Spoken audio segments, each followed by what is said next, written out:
قرآن چیخ چیخ کے کہہ رہا ہے کہ جو نماز نہیں پڑھتا وہ پاکستان کے شناختی کارڈ میں مسلمان ہے، اللہ کے ہاں وہ مسلمان نہیں ہے۔ صحیح مسلم میں یہ حدیث لکھی رہ گئی 246 کہ بندے کے کفر اور ایمان، شرک اور اسلام کے درمیان فرق ہی نماز ہے۔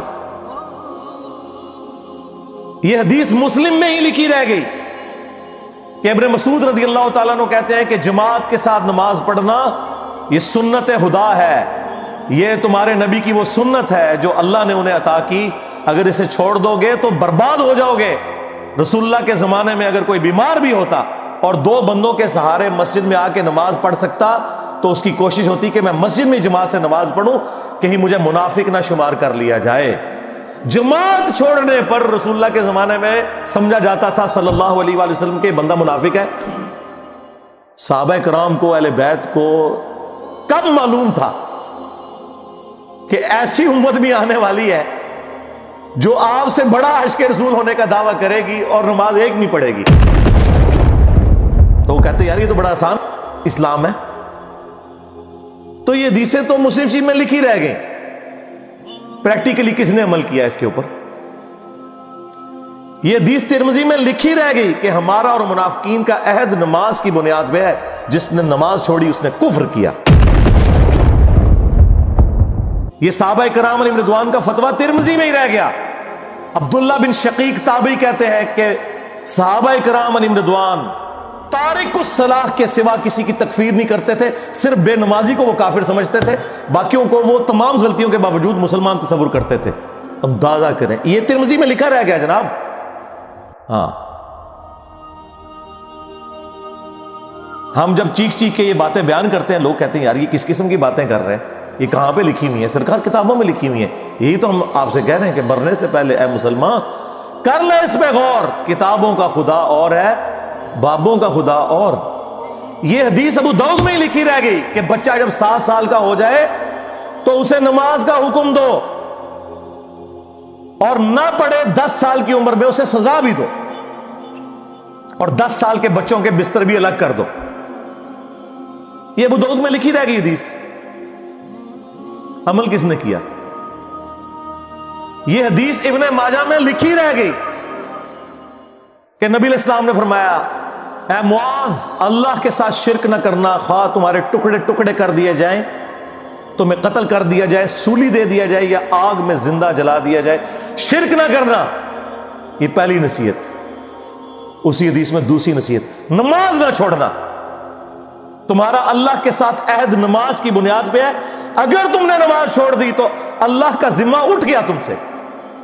اور تیسری چیز فرمایا شراب نہ پینا، یہ تمام برائیوں کی جڑ ہے۔ تو یہ حدیثیں تو لکھی رہ گئی سرکار۔ یہ حدیث مسند احمد میں ہی لکھی رہ گئی کہ نبی علیہ السلام نے فرمایا کہ نماز قیامت کے دن نمازی کے لیے دلیل، نجات اور نور ہوگی، اور جو نماز نہیں پڑھتا قیامت کے دن نہ اس کے لیے کوئی دلیل ہوگی اللہ کے حضور بچنے کی، نہ نجات اور نہ کوئی روشنی، نور جو پولیس رات سے گزرنے کے لیے قرآن میں آیا نا وہ نور۔ اور پھر نبی علیہ السلام نے فرمایا کہ بے نمازی کا حشر اسی حدیث میں آتا ہے، فرعون، قارون اور حامان اور امیہ ابن خلف کے ساتھ ہوگا۔ ہاں جی، کچھ بھی ہے تیرے محبوب کی امت سے ہے۔ محبوب تو پہلے ہی بتا گئے ہیں کہ بے نمازی تیرا حشر تو فرعون کے ساتھ ہونا ہے، تیرا حشر قارون کے ساتھ ہونا ہے، امیہ ابن خلف کے ساتھ ہونا ہے۔ اور یہ تو میں آپ کو صرف ایک بات کر رہا ہوں، اب اگر میں قرآن کی توحید بیان کرنا شروع کروں تو قرآن کے پہلے صفحے کا ٹیسٹ دنیا کے کروڑوں مسلمان پاس نہیں کر سکتے۔ ایاک نعبد و ایاک نستعین، یہ قرآن میں لکھا رہے گا۔ ماشاءاللہ فجر کی نماز میں یہ پڑھ کے نکلتا ہے، اور مسجد کے ساتھ جو دربار ہے ریگولرلی حاضری دے کے اس بابے سے بھی مانگ کے گھر آتا ہے۔ تو کیا نماز تو پڑھی؟ تو مسلمان ہے، تیری ہر نماز کی ہر رکعت میں تو یہ نہ پڑھے تیری نماز ہی نہیں ہوتی۔ ایاک نعبد و ایاک نستعین، اے اللہ عبادت بھی تیری کریں گے، دعا بھی تجھی سے مانگیں گے، مدد بھی تجھی سے مانگیں گے۔ یہاں مدد مانا دعا کے، لیکن یہاں مولویوں نے پھر پٹی پڑھا دی، ان کا نہیں جی امی سے روٹی نہ مانگے. اندازہ کریں قرآن کا مذاق اڑا رہے ہیں، حالانکہ انہیں پتہ ہے کہ قرآن میں یہ آیت موجود ہے وَتَعَاوَنُوا عَلَى الْبِرِّ وَالتَّقْوَى وَلَا تَعَاوَنُوا عَلَى الْإِثْمِ وَالْعُدْوَانِ. نیکی اور پرہیزگاری کے کاموں میں ایک دوسرے کی مدد کرو اور برائی میں الگ رہو. قرآن نے بتایا ہے کہ اللہ نے دنیا کو اسباب کے ساتھ جوڑا ہوا ہے. یہاں ایاک نستعین میں دعا کے اعتبار سے بتایا جا رہا تھا کہ غیر اللہ سے نہیں کرنی، ظاہری اسباب کا تو قرآن میں حکم ہے، لیکن دیکھ لیں. اور پھر جس شان سے اللہ تعالیٰ نے سورۃ النمل میں ذکر کیا، حیران کن بات آپ کو بتاؤں، اہل تشیع کے ہاں صبح و شام کی دعاؤں میں، سنت اذکار میں سورۃ النمل کی آیت نمبر 62 پڑھی جاتی ہے. ترجمہ نہیں کبھی کسی نے پڑھا. اور ہمارے جن اسٹوڈنٹس نے پڑھا جو شیعہ مکتب سے تعلق رکھتے تھے، کیونکہ میں نے اس آیت کو اتنی دفعہ کوٹ کیا، انہوں نے کہا ہم تو یہ صبح شام پڑھتے ہیں، ترجمہ پڑھا تو انہوں نے کہا یار یہ آیت پڑھ کے بھی سب سے زیادہ شرک ہم کر رہے تھے، کیونکہ اس آیت کے اندر کیا لکھا ہے اَمَّن يُجِيبُ الْمُضْطَرَّ إِذَا دَعَا. بھلا بتاؤ کون ہے جو تکلیف میں گھرے ہوئے شخص کی فریاد کو سنتا ہے، وَيَكْشِفُ السُّوءَ اور اس سے اس کی برائی کو، تکلیف کو دور کر دیتا ہے، وَيَجْعَلُكُمْ خُلَفَاءَ الْأَرْضِ اور تمہیں اگلوں کا خلیفہ کرتا ہے زمین پر، تمہارے ماں باپ کے مرنے کے بعد تم، تمہارے مرنے کے بعد تمہاری اولاد کو. اَإِلَٰهٌ مَّعَ اللَّهِ کیا اللہ کے ساتھ کوئی اور معبود بھی ہے؟ قَلِيلًا مَّا تَذَكَّرُونَ لیکن بہت کم ہی تم نصیحت حاصل کرتے ہو. بالکل صدق اللہ العظیم، بہت کم لوگوں نے نصیحت حاصل کی. اس آیت میں کلیئر کٹ لکھا ہے کہ جو اللہ کے سوا کسی اور سے دعا کرتا ہے گویا وہ اسے خدا بنائے ہوئے ہے.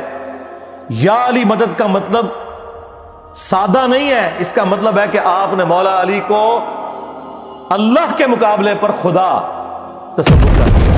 نہیں جی ہم تو انہیں اللہ کا بندہ مانتے ہیں. نہیں جناب، قرآن تو یہ کہتا ہے کہ اللہ کا بندہ مان کے یا بغیر بندہ مان کے.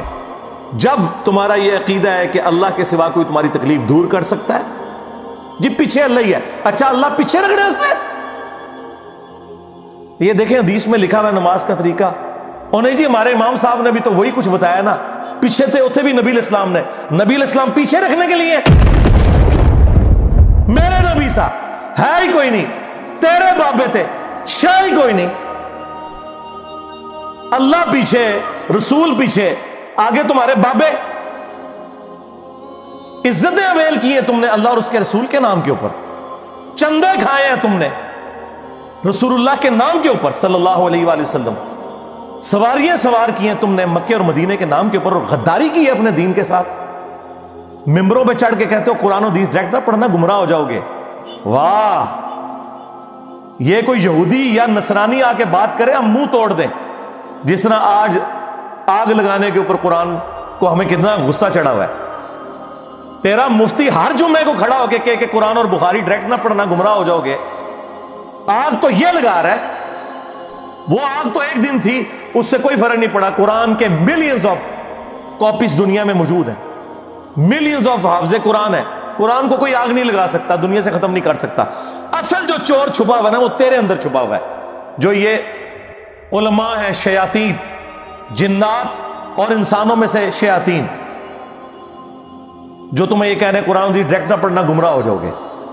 اور تم کہتے ہو مفتی صاحب نے فرما دیا. سبحان اللہ.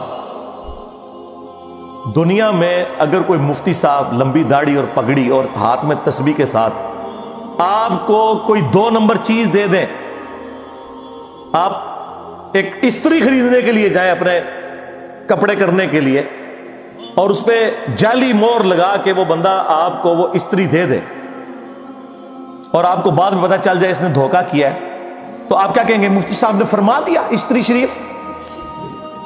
آپ غصے میں بھرے ہوئے جائیں گے اور کہیں گے کہ تو داڑھی رکھ کے بےایمانیاں کر رہا ہے، کہیں گے نا. تو یہ داڑھی والے جو مولوی ممبروں پہ چڑھے ہوئے جھوٹ سکھا رہے ہیں آپ کو، ان کو کبھی آپ نے کہا نہیں. آپ فرق دیکھ لیں، جہاں آپ کی دنیا کا نقصان ہوتا ہے نا، نہ آپ کو مفتی کی داڑھی نظر آتی ہے. ہو سکتا ہے آپ جا کے آگ لگا دیں اس کی داڑھی کوئی، لیکن جہاں آپ کا دین کا نقصان ہو رہا ہے آپ کہتے ہیں مفتی صاحب نے فرما دیا. وہاں لاکھ چیختے رہے کہ یار یہ مفتی صاحب آپ کو اپنے بابوں کا دین بتا رہے ہیں، کتابوں میں دین کچھ اور لکھا ہوا ہے، ٹس سے مس نہیں ہوتے. تو یہ قرآن کی توحید کا ٹیسٹ نہیں تھے پاس کر رہے. ایک جاہل سے جاہل مسلمان کو بھی یہ بات سمجھ آنی چاہیے کہ بارش کون برساتا ہے؟ اللہ. ڈیوٹی کس کی ہے؟ فرشتوں کی. کیا ہم بارش فرشتوں سے مانگیں گے یا اللہ سے؟ تو بات ختم ہو گئی. جو ڈیوٹیاں لائیاں نے جی بابیاں دیاں، وہ چھڑ دے، ڈیوٹیاں لائیاں نے. کدھر مر گئے وہ بابے کہ آج ہزاروں ایکڑ کے اوپر یوٹیوب کی جو ہارڈ ڈسک رکھی ہوئی ہے ان کے اوپر رسول اللہ کے خلاف گستاخانہ ویڈیوز رکھی ہوئی ہیں. بابا کدھر مر گئے؟ نگاہ مار کے کیوں نہیں ڈیلیٹ کرواتے؟ اوے بابا جی کہا کرتے تھے نا جی امت مر جائے، امام مالک فرماندے نے کہ حضور دیاں گستاخیاں ہو رہی ہیں اور امت زندہ ہے، بدلہ نہیں لیندی. امام مالک فرماتے ہیں پھر امت زندہ کیوں ہے؟ پھر مر جائے ساری، پھر مر جائے ساری. پوری عالم اسلام اس وقت یا تو مر جائے، یا تو مر جائے سارا عالم اسلام، یا پھر حضور کی عزت پر پہ رہتا. بس دو باتوں میں سے ایک بات ہے. بس یا سارا اکٹھا ہو کے مر جائے یا پھر فرانس کو جواب دے. میں نے کہا تھا بابا جی رک جاؤ، صبر کرو، تو آڈے ہوتے کوئی اور شے اللہ نے چھاڑ دیتی ہے. امت بعد ہی مرے، پہلے تیرے بابے کیوں نہیں مر جاندے بابیا جنہاں دی ڈیوٹیاں سن؟ غوث کتب ابدال، انہوں نے اپنے نبی کا کلمہ نہیں پڑھا ہوا؟ وہ کدھر مر گئے جو کل تک اپنے مریدوں کو یوں دیکھ کے تو جلا کے راکھ کر دیتے تھے، آج اتنے بغیرت ہو گئے کہ وہ یوٹیوب سے ویڈیوز نہیں ڈیلیٹ کر سک رہے. لے جاؤ اپنے بابے تو، کسی کام میں نہیں نکلے. پہلے وہ مرن نا، امت تو بیچاری کچھ کر نہیں سکتی، بابوں کے پاس تو اتنے رائٹس ہیں. وہ بابا لبو جی ڈیوٹی ہے اتنے جتنے ہارڈ ڈسک پہ ہیں اتنے جس غوث دی ڈیوٹی ہے انہوں لبو ذرا، اس سے میں 295 سیل آواں گا. امت مر جائے، تیرے بابے نہ مر جائے، امت مر جائے. امت نو تے تسی مس گائیڈ کیتا ہے، شرک میں ڈبو دیا. او جی لاہور 1000 سال تو بابا بیٹھے ہے تے پال رہے لوگوں نو. چھڑ دے، آج چندے بند کر دینا گورنمنٹ، کتے پھرن گے دربارہ ہوتے تواڈے، صفائی کرنے والا کوئی نہیں ہوگا. بند کراؤ آج چندے، بابا پال رہے ہیں. تواڈے چندے تے پلدے نے تے تسی کہتے بابا پال رہے. شرم کی کوئی انتہا ہوتی ہے. یہ لوگ بات کرتے ہیں کہ قرآن جل گیا تو پورے ملک کے اندر ہنگامے کھڑے کیے ہوئے. قرآن تم لوگوں نے جلایا ہے شرک پھیلا کے. ویسے تو کہتے ہو ہم سنی ہیں. سنی وہ ہوگا جو بخاری مسلم کے طریقے کے مطابق جو رسول اللہ کے احادیث نقل ہوئی ہیں صلی اللہ علیہ وآلہ وسلم، رکوع میں جاتے وقت اور رکوع سے اٹھتے وقت رفع الیدین کرے گا. یا سنی وہ ہوگا جو اپنی پبلک کو یہ جھوٹ مشہور کرے گا کہ جی بغلے بت رکھ کے آندے سن تاں رفع الیدین ہوندا سی. واہ واہ. جس شخصیت کے ساتھیوں میں سیدنا عمر، سیدنا حمزہ، سیدنا علی جیسے دلیر اور اللہ کے شیر ہوں، اتنے لوگ بت رکھ کے تے حضور دے پیچھے آگے کھلوندے سر. اب گل کرنے لی کرو کوئی، سب کچھ جھوٹ نکلیا تھوڑا. قرآن کو آگ لگ گئی، تسی لائیے قرآن کو آگ. آپ لوگ دشمن ہیں اسلام کے. اس سے بڑی کیا دشمنی ہوگی جو لوگوں کو کہتا ہے قرآن و سنت سے جوڑو، اس کو کہتے ہیں جی یہ لوگوں کو گمراہ کر رہا ہے، ہمارے بزرگوں سے ہٹا رہا ہے. جی بالکل اعلانیہ میں کہتا ہوں کہ میں آپ کے بزرگوں سے آپ کی پبلک کو ہٹا رہا ہوں، اس لیے نہیں کہ اپنے ساتھ جوڑوں، کیونکہ نہ تو میری کوئی چندہ بک، نہ میرا کوئی مدرسہ، ہاں نہ میری کوئی مسجد. چندے آپ کو دیں، نمازیں آپ کے پیچھے پڑھیں. ہم توڑ رہے اس لیے نہیں ہے، آپ کے بزرگ ویسے اس لیے توڑتے تھے کہ کسی سے توڑ کے اپنے ساتھ جوڑے. اصل میں نا انہوں نے یہی جرم کیا، یہ سمجھتے ہیں دوسرے بھی یہی کچھ کرتے ہیں. بندہ خود چور ہے نا، دوسرے کو ہی سمجھتا ہے.